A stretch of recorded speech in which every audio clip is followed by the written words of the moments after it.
यदि आप विश्वास में आगे बढ़ना चाहते हैं तो हमारे channel Hindi Bible message and prayer centre को सब्सक्राइब करें, क्योंकि यहाँ पर हम आपको सुबह शाम वचन, प्रार्थना और गवाही के द्वारा उत्साहित करते हैं। यदि आप प्रार्थना नहीं कर पाते और मन में बहुत से सवाल हैं, तो आप हमारे प्रेयर सेंटर में कॉल करके प्रार्थना करवा सकते हैं। धन्यवाद। Praise the Lord. आप सबको जय मसीह की। आप सबका स्वागत करते हैं आज की सुंदर सुबह में। और जैसे कि हम सीख रहे हैं 28 डेज ऑफ फैमिली में, और मैं आशा करती हूँ कि आप अपने परिवारों में, अपने जीवनों में बड़े आश्चर्य कर्म को देख रहे हैं। और सच में आज हम लोग सीखेंगे कि जब परिवारों में जब एक दूसरे पर दोष लगाने वाले बातें मन में उठ खड़ी होती हैं, उत्पन्न होती हैं, तो परिवार टूट जाते हैं, बिखर जाते हैं, क्योंकि दोष लगाना वो दुष्ट की ओर से है। जब परिवार में कोई भी व्यक्ति गलत राह में चल रहा होता है और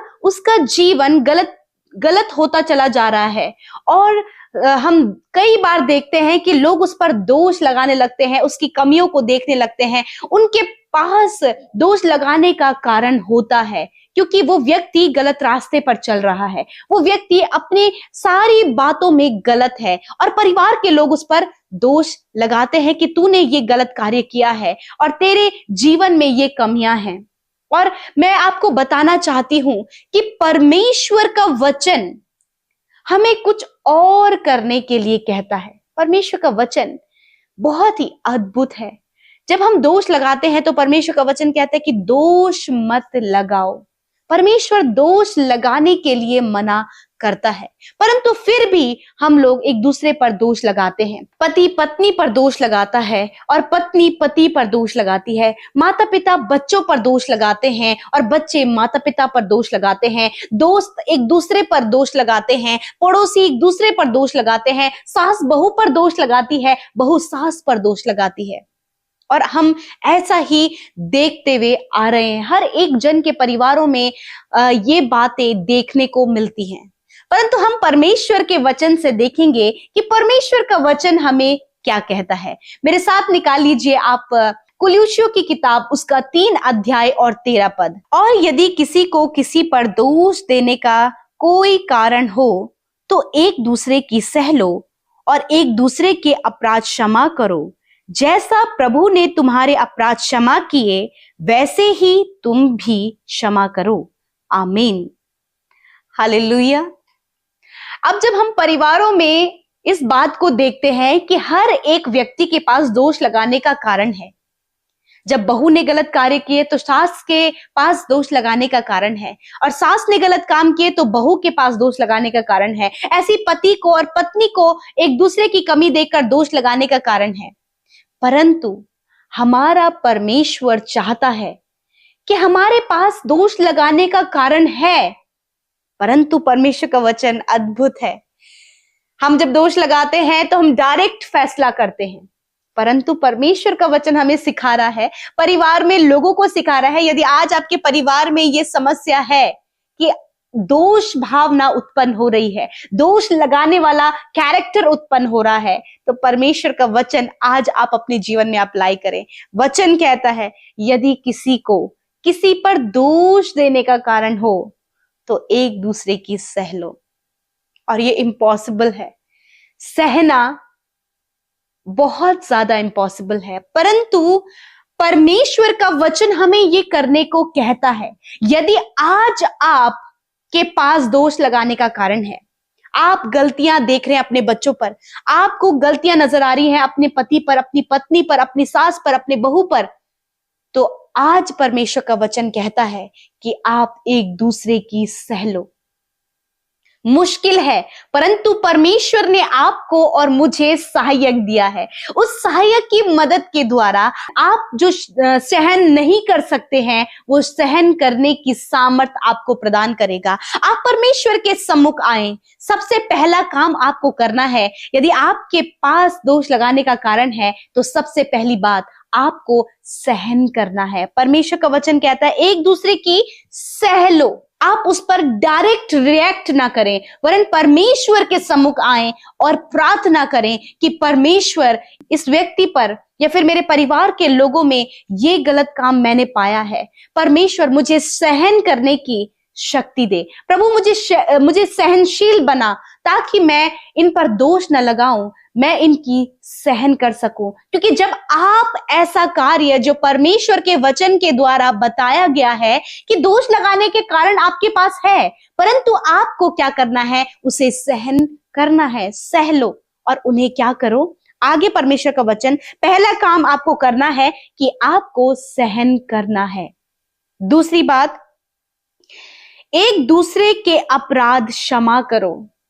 ये भी हम देखते हैं बहुत ज्यादा टफ है।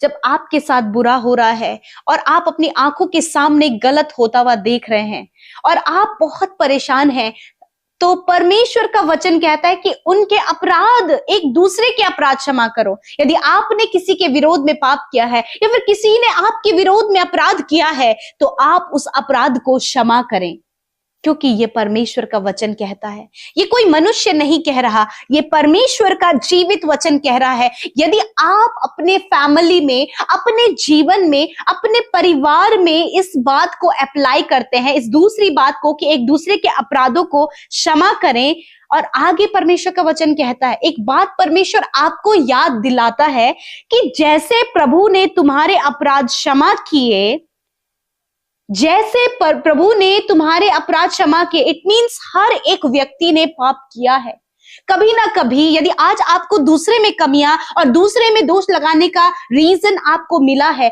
परंतु कभी ऐसा समय भी रहा हो कि जब आपने गलती की हो और किसी ने आपके अपराधों को क्षमा किया है, और वो परमेश्वर है। हम सब गुनहगार, हम सब ने पाप किए हैं और परमेश्वर ने हमारे अपराधों को क्षमा किया है। इस बात को हम हमेशा याद रखें। पहली बात, आपको दोष लगाने का कारण आपको मिल गया है, आपके सामने वो दिखाई दे रहा है, परंतु आप क्या करें, उसे उसकी सह लो। दूसरी बात, उसके अपराध क्षमा करो। और तीसरी बात, इस बात को स्मरण करो कि परमेश्वर ने आपके अपराध भी क्षमा किए हैं।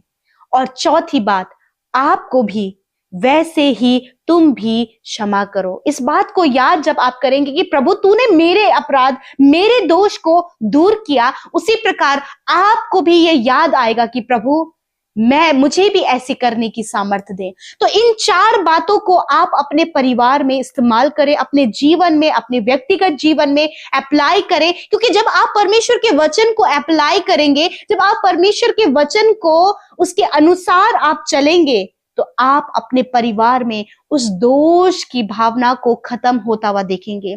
क्योंकि जब आप एक दूसरे की सहन कर रहे हैं तो आप उससे प्यार करते हैं, आप जब उसे क्षमा कर रहे हैं तो आप उससे प्यार करते हैं, आप जब ये स्मरण कर रहे हैं प्रभु तूने मुझ पर दया की, मेरे अपराध क्षमा किए, तो आप उससे प्यार करते हैं।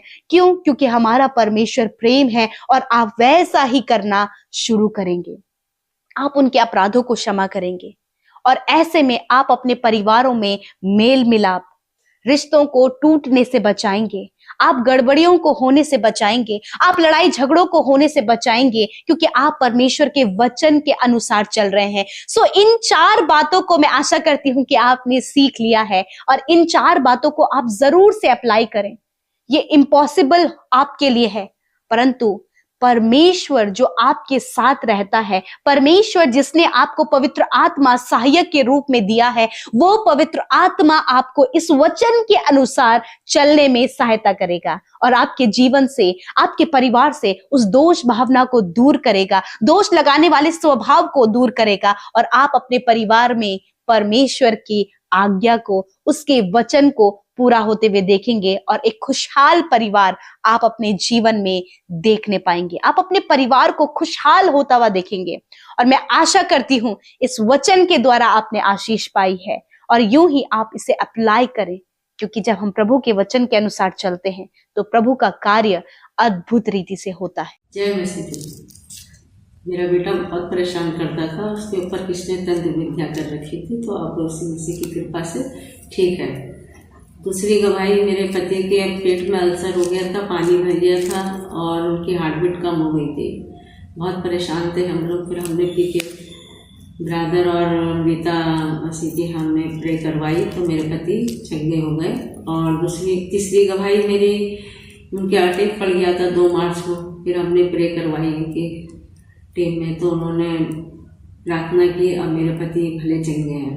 और चौथी गवाही, मैं अपने घर में आ गई हूँ। मेरे लोन हो गया 10 लाख का और कुछ पैसे कम हो रहे थे, तो इस मसीह की कृपा से वो लोन के पैसे भी पूरे हुए, कमी पूरी हुई। तो मैं आज अपने मकान में हूँ।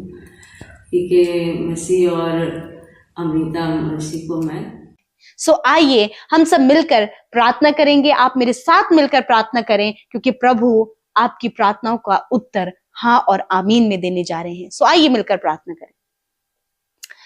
प्यारे यीशु, हम आपका आदर सम्मान और तारीफ करते हैं। आज जितने भी लोगों ने प्रभु इस वचन को सुना है फादर, उसे एक्सेप्ट किया है फादर, और ये निर्णय लिया है कि प्रभु इन 4 बातों को जो हमने आपके वचन से सीखी उसे वो अपने जीवन में अप्लाई करने के लिए प्रभु तैयार है। तो मैं आज प्रार्थना करती हूँ इन भाई बहनों के जीवन में ये वचन प्रैक्टिकली ये अपने जीवन में उसे एक्सपीरियंस कर सके।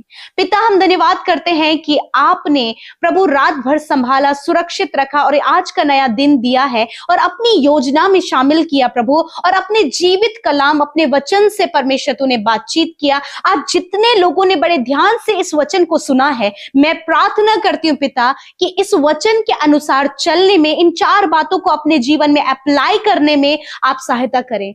हाँ प्रभु, दोष लगाने का कारण तो दिखाई दे रहा है और प्रभु बहुत सी दोष भावनाएं उत्पन्न हो रही हैं। मैं प्रार्थना करती हूँ यीशु नासरी के नाम से हर एक दोष लगाने वाला कैरेक्टर इनके जीवन से चला जाए, इनके परिवार से चला जाए। आज बहुत सी गलतियां प्रभु इनके बच्चों पर, अपने माता पिता पर, अपने हस्बैंड पर, अपनी वाइफ पर प्रभु इन्हें नजर आ रही हैं, परंतु पिता आपके वचन के अनुसार प्रभु ये एक दूसरे की सहने पाए मेरे पिता, एक दूसरे के अपराध प्रभु क्षमा करने पाए पिता परमेश्वर, और इस बात को याद करने पाए प्रभु कि तूने इनके बड़े से बड़े गुनाहों को माफ किया पिता।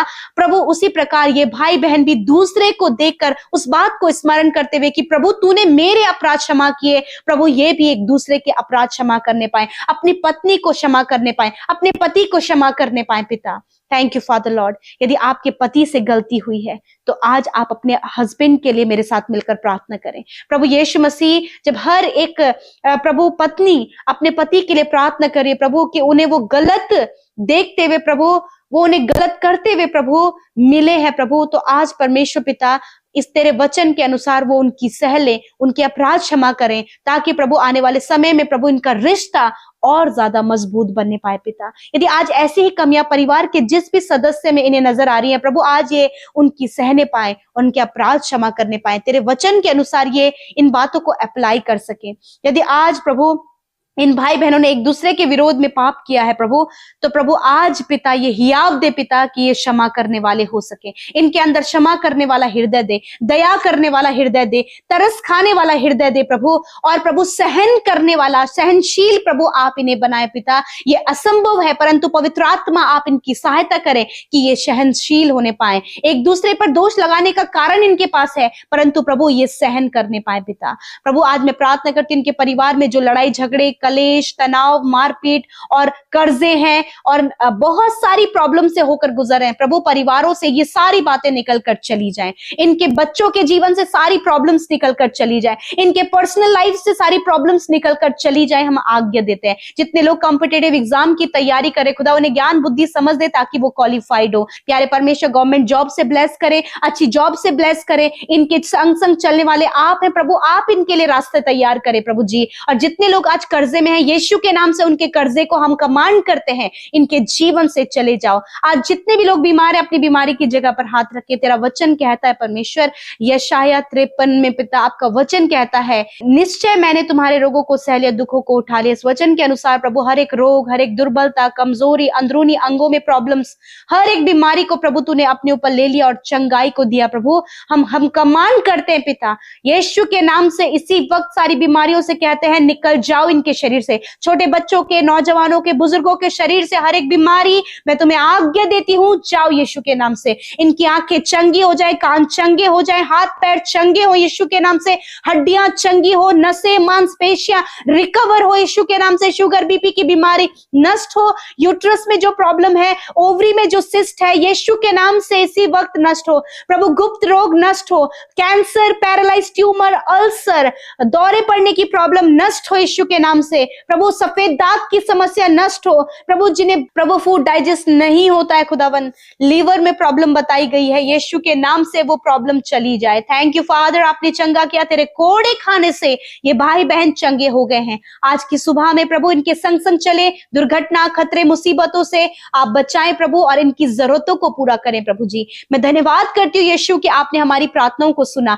हर एक विनती प्रार्थना जो आपके सम्मुख रखी गई खुदावन, आपने हर एक पर ध्यान दिया है, क्योंकि आप सबसे प्यार करते हैं। और आज जितने भी भाई बहनों का जन्मदिन है खुदावन, हम उनके लिए आपकी दया को, आपके अनुग्रह को चाहते हैं, आपकी भलाइयों को चाहते हैं प्रभु। उनके मनोरथ पूरा करे, दीर्घ आयु दे, अच्छा स्वास्थ्य दे, और 365 दिनों में प्रभु एक एक पल में प्रभु ये तेरी प्रेजेंस में चले। हर एक मुश्किल कार्य प्रभु तेरे लोगों के लिए आसान हो पिता। थैंक यू जीसस, आपने प्रार्थना सुना, उत्तर हाँ आमीन में दिया। जितने लोग हमारे साथ इस प्रार्थना में बने रहे प्रभु जिन्होंने बोया है, जितने लोग इस हृदय को रखते हैं कि वो आपकी सेवा के लिए इस्तेमाल हो, तो खुदावन आप इन्हें मिनिस्ट्री के लिए इस्तेमाल करें प्रभु। आपकी दया हमेशा इन पर बनी रहे। धन्यवाद के साथ प्रार्थना यीशु के नाम से मांगते सुने और ग्रहण करें। आमीन, आमीन और आमीन।